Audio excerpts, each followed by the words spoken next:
My name is Arun Kumar and I am the driver, and you join me in the shop for Driven Diary episode 19. What is Driven Diary? Well, it's simply a diary capturing my life as a mission-driven automotive entrepreneur. In this week's episode, we do a lot of reflecting and talking to the camera. I lift some heavy-ass weights, and we buy and sell a bunch of cars. Let's get to the video.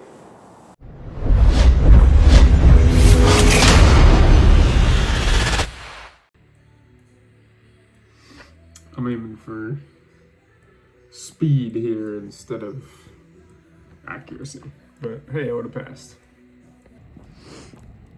Tuesday morning, 4:52 a.m. and Corporal is on the walk. And yeah, I'm on the walk too. We get a dark silhouette talking ahead again this morning. Yesterday was New Year's, and I had a quiet day, mostly at home. I visited with a couple of friends and one of my neighbors. I got to learn a little bit more about one of my neighbors who might be buying one of my cars, which is kind of fun. He inspired me to buy this car in the first place, but I don't need it, so he wants it. He already has two of them. He wants a third. It works out. He's a shop owner. He owns a motorcycle shop nearby here. So it's cool to have a neighbor like that around. One of the things I did yesterday was one of those things that is a separation game or a separation play. And what I did yesterday was I finished the California dealer license pre-certification education course. And it actually did not take me hardly any time. It took me about an hour. I have my dealer license exam, my written exam next weekend, or next week. And I took the time yesterday to basically study for it and take the education course that you also have to have a certificate saying that you passed an education course before you can get your dealer license. So that's one of those things that having a wholesale dealer license will help with when times are slow, getting into some more mechanical flips of cars and doing some easy, repair and fix kind of work, keep the guys at the shops busy during slow times. And I think that is something very key that we will need to employ to sort of load level our workload when our shop is not super duper busy with retail work. So I'm excited to have the opportunity to have a wholesale dealer license and all the things that come with it. And that's it. That's a big move yesterday. I'm going to be traveling a lot in the month of January as well, so I gotta have the rest of the guys at the shop stepping up. And then by the end of the month, new service manager will be starting. Looking forward to having a little bit more opportunity to work on the business, especially marketing, and keep the work coming in. That's it for Tuesday morning.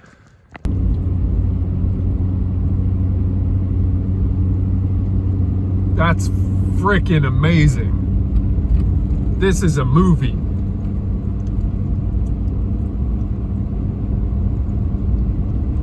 Oh my God, man. What a beautiful sky. Unbelievable.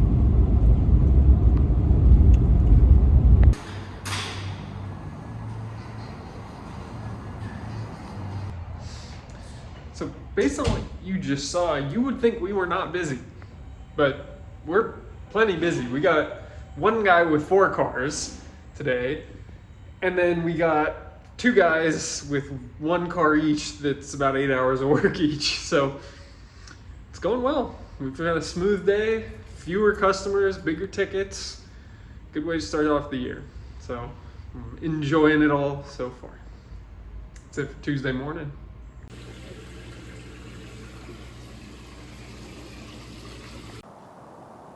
Let's talk about that koi pond. First of all, it's huge. It's probably, I mean, I'm bad at estimating liquid volume, but 50 gallons, 100 gallons, 200 gallons, it's giant. Like, you kind of saw the car there next to it. That was big. And that was in the auto glass repair shop that I took my Passat to this week to get the windshield replaced. Now that guy, he's been in business for 25, 30 years. He has his one location, he has 2 employees, and he runs a decent business. And I'm sure he's profitable and satisfied with his life. And I look at that koi pond and I see small business. Now there is nothing wrong with small business, and there's nothing wrong with what he is doing with his business. He can choose, as far as I know, by whatever zoning or landlord regulations that he has. I know he owns that shop, so he doesn't have a landlord, so part of the freedom that he gets. But he can choose to put a giant koi pond in the back of his shop. That's his prerogative. Now, I would never ever do that, because when I look at my business, I don't want it to look like a small business where you walk in and there's evidence of the owner's lifestyle in the business. Now, you see my office. You've seen plenty of video clips from my office where there are pictures of my cars, there's a picture of my daughter, there's my dog frequently in the office with me. But that is my office, and that is not really where we conduct retail-facing business.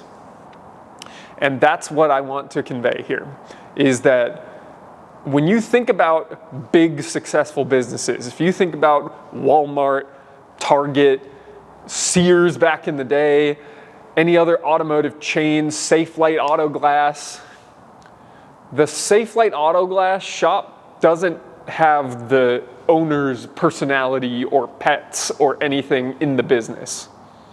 Walmart doesn't have pictures of Sam Walton's kids, up on the wall. It's kind of like making something a bit more warm and fuzzy. Now, in some ways, warm and fuzzy is great. But if you think about what makes big business, is that it's systematized and that it doesn't actually matter what the personality of the owner is. It does matter internally, but externally that business should be able to succeed whether or not the owner is a big personality. And I'm saying that as the owner of somebody, or as the owner of a business that aspires to be large, that aspires to be much bigger than me, but who also has a strong personal brand. I have a podcast, I have a YouTube channel, here I sit. But I don't want Driven Auto Care to be just about my face and my business. This is not what it is. Driven Auto Care may embody through its systems aspects of myself that I think make for good business practices, but it ain't me. It ain't me. So that's what I wanted to sort of capture with that koi pond and what I want to reinforce with this clip. Let's keep going.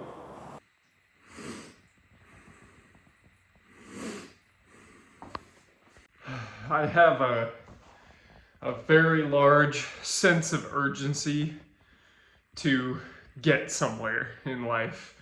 But then it's weird how frequently I make excuses to myself to do things tomorrow or put things off or just avoid doing things entirely. Like I showed you that clip of me studying for the DMV dealer exam. I almost didn't do that, and I almost didn't do it because I thought that I didn't actually want to get a dealer's license. But it took me an hour and a half. And on that day, I also took a 2-hour nap on New Year's Day. Like, really? Really? I'm going to postpone doing things because I convince myself that I shouldn't do it for some reason, when earlier I had the idea that it was a good idea. There's sometimes that makes sense, I guess. But most of the time, I should just do shit and then deal with the consequences of it. That's how I've always made the biggest leaps in my life, whether it was buying the M3, buying AlphaWorks, buying this shop, getting married, like shit, all of it, man.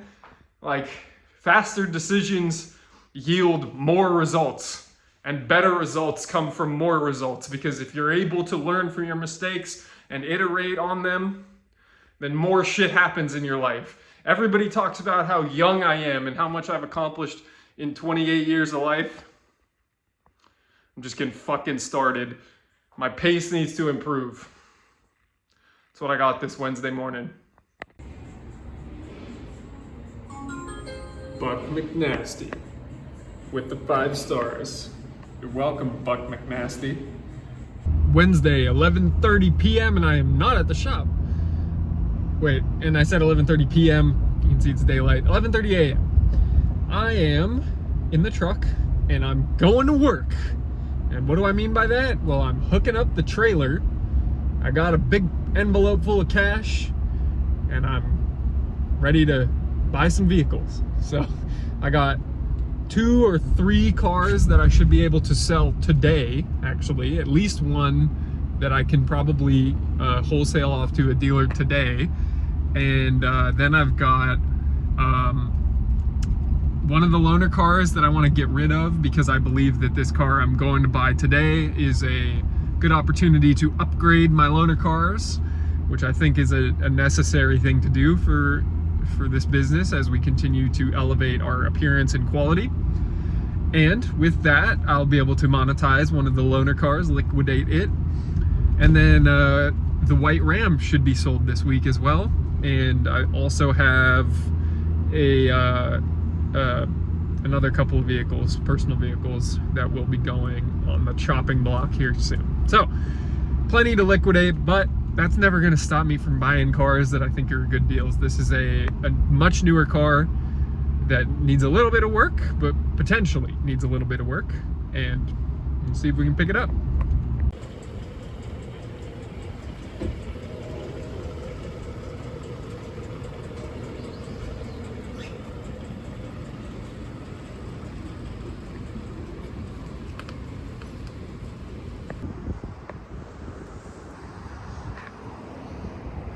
Here's what we're buying. Maybe.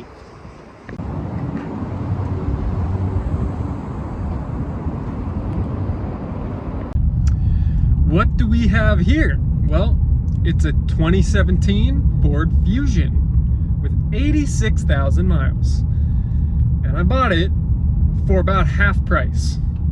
Half price. And I bought it for half price because the guy who sold it to me said that the transmission was slipping and that he took it to the Ford dealership, and that the Ford dealership said that it needed a new transmission and that it was going to cost $9,000. So he decided to sell the car instead. But I am currently driving it, and I have put about 10 miles on it now by the time I get back to the shop. Freeway driving, hard throttle, and I can't feel anything wrong. It's up to temperature now. Maybe I need to drive it a little further, get it more up to temperature, but I'm skeptical about this transmission thing that he's referring to, because it seems fine. So let me tell you a little bit more about it now that I am getting excited. So it has a nice digital dash, nice setup in here. It's super clean, really well maintained. I love the color, blue. I like blue cars, I guess. And it's just nice in here, you know? He's got seat covers. He had a car cover that he gave me with it. This car was being stored under a cover at his work. And he had a title, he had paperwork, he's got service records. So I'm confused by this thing. Like, I don't know what to do with it now. Like, I could make good money on it very quickly. Very quickly.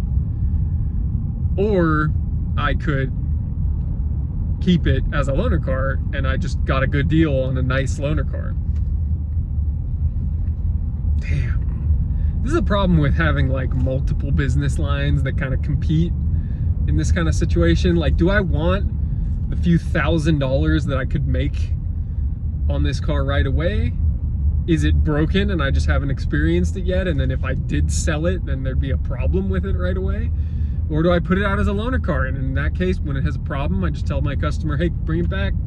Your car is ready, or, you know, we'll give you a different loaner car, whatever it is. I don't know what to do now.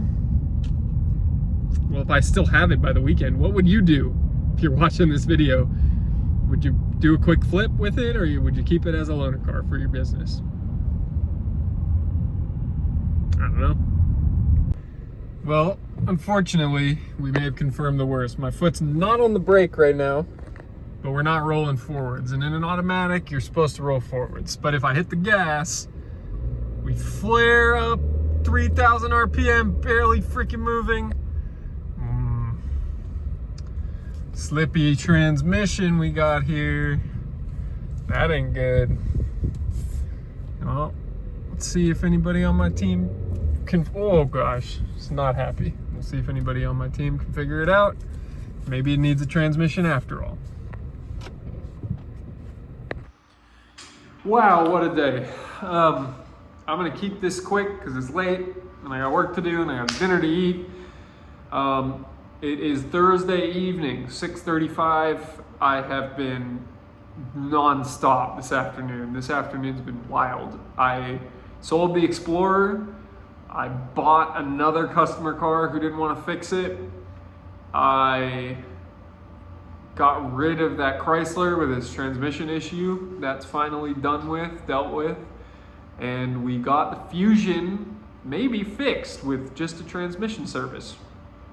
We'll see. I'm got the trailer all set up to tow the Fusion home and then daily drive the Fusion over the next few days, and we'll see how it does. We got a ton of Schwartz Advisors work going on. We're picking up again, which is exciting. And we're selling a good amount of work at the shop. There's a lot of really big jobs in here, and by a lot, I mean there's 3 big jobs. There's 3 huge jobs that we've had in the shop for a week. That is gonna take a week from now, and it's just some good solid revenue coming through. And the last thing is I bought some beef. There's a guy, and I've seen these before, but I've never went out and bought them. Traveling meat salesman. They literally sell beef, frozen beef, out of the back of a van. And I went and bought some today, so we'll see if it's any good. I don't even know how I'm gonna cook it. I don't have a grill. I actually don't even have an oven. So we'll see. My oven's broken. Technically I have an oven, but it's been broken for like a year. We just never use it. So I'm gonna eat my meal prep, keep working, and go home, go to sleep, do it again on Friday. That's it for Thursday. All right, update on the beef. The beef was good. I had it for dinner on Saturday. Not half bad. So gotta shout out to that company in Fresno.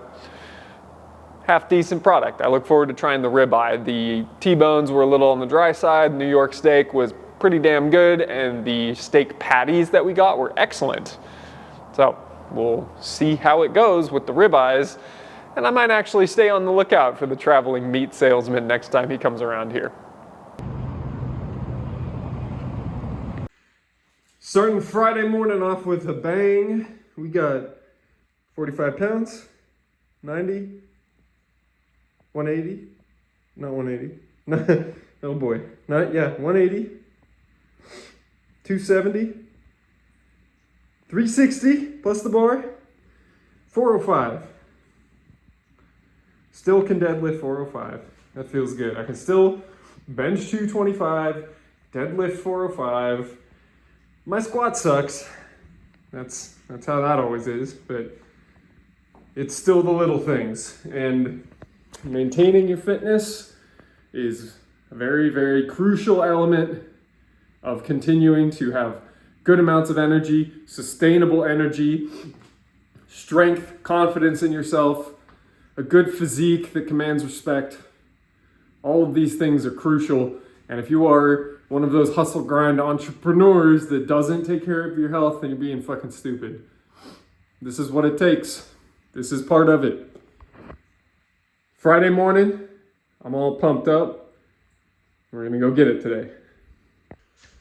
Let's talk about loneliness. I'm watching Instagram Reels while I work out. I'm done working out now, but I was watching Instagram Reels, and these Reels had clips of successful people talking about what it takes to be successful. And in this, they're talking about how no one was ever there to support them, cheer them on, give them a pat on the back. And, you know, I'm sitting here alone in my house. Evelyn is out of the house. There's nobody else here. And I think about this time of day, and I think about the time of day after my team has gone home and I'm sitting there in my office by myself, sending emails, working in Excel models, designing marketing materials. I am alone a lot. Even as the leader of a business, I am alone even when I'm surrounded by the people I work with, because I am isolated in my position in the business, and that is always where it will be. But there are other things that accompany me. There's her. There's my daughter. There's my grandpa. There are people rooting for me who can always see everything, because they don't exist in this earth, this reality. There are all of the memories of my past self. There is the little kid who had no self-esteem. There's the guy who never wanted to live anymore. There's the guy who couldn't stop smiling and laughing driving his first car, even for work as pizza delivery. There are all those people who accompany me every day, in addition to the vision. It's actually written on this piece of paper here. That vision of what I am building. And people talk about on their deathbed how they regret working too much or doing the wrong things, pursuing the wrong things. And given the fact that I have faced death before,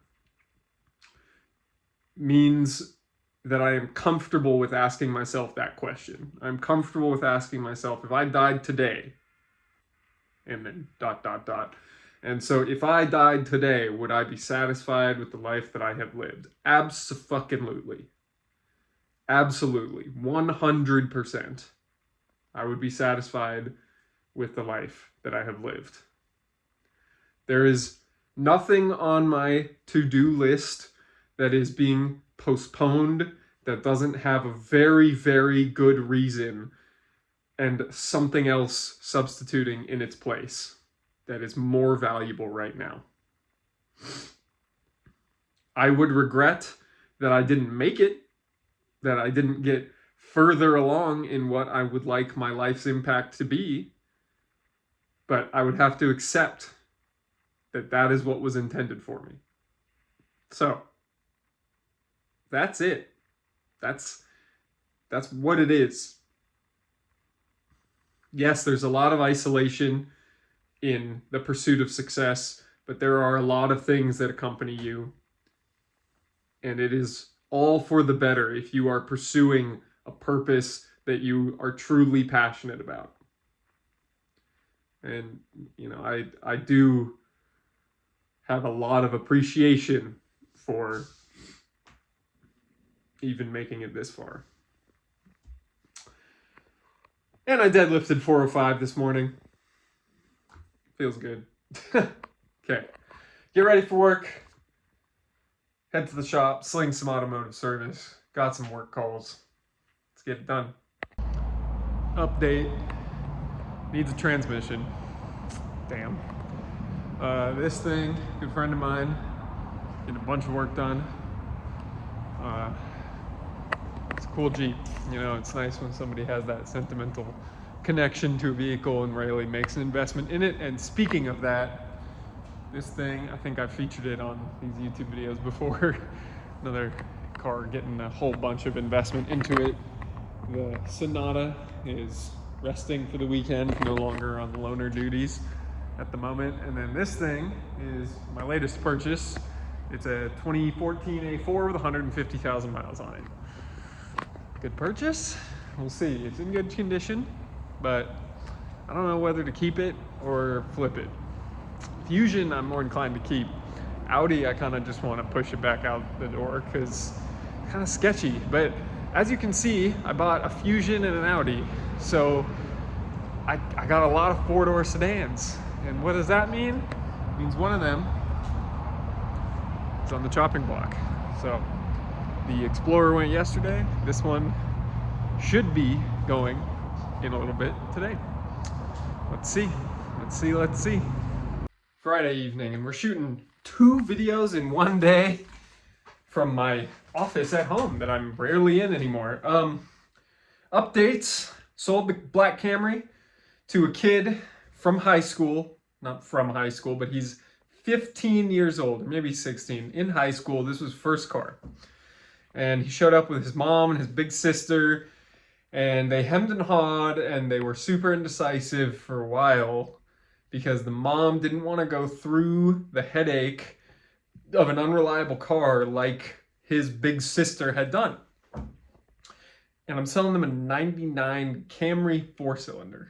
So it ain't gonna need much. It's about most bulletproof car there is. So I like it for that. But I'm sad to see it go in a way, but it brought me and it brought so many others so much joy. So many people use that car as a loaner. It did 1,000 miles in 3 months, which is really not that much, I guess. But this kid, his mom handed me the cash, but I know he paid for all but $500 of what I sold it for. And his mom lent him the money for the rest, or maybe his big sister did. And so that was cool, first of all. They lent him the money. He saved up his own money. He was buying this car. And so his mom handed me the money, and I handed him the keys, and he had the biggest smile on his face. And he was wearing Crocs, which is kind of weird, but he had all the little buttons in the Crocs that had little car logos of like AE86 Corollas from Japan and RX-7s and like cool stuff on his Crocs. So that's cool. Made me very happy to sell him a car. In other news, I'm very grateful to Evelyn for what is sitting on my desk that I just came home to. It is, as she wrote here, it is the safety data sheets. So I need these for OSHA. OSHA requires me to have safety data sheets. Now, what these are is basically a explanation of a chemical. So in this case, it's an AC Delco motor oil, looks like. Why do I have synthetic blend motor oil in my shop? Okay, so this is one that needs to go. But it's basically a whole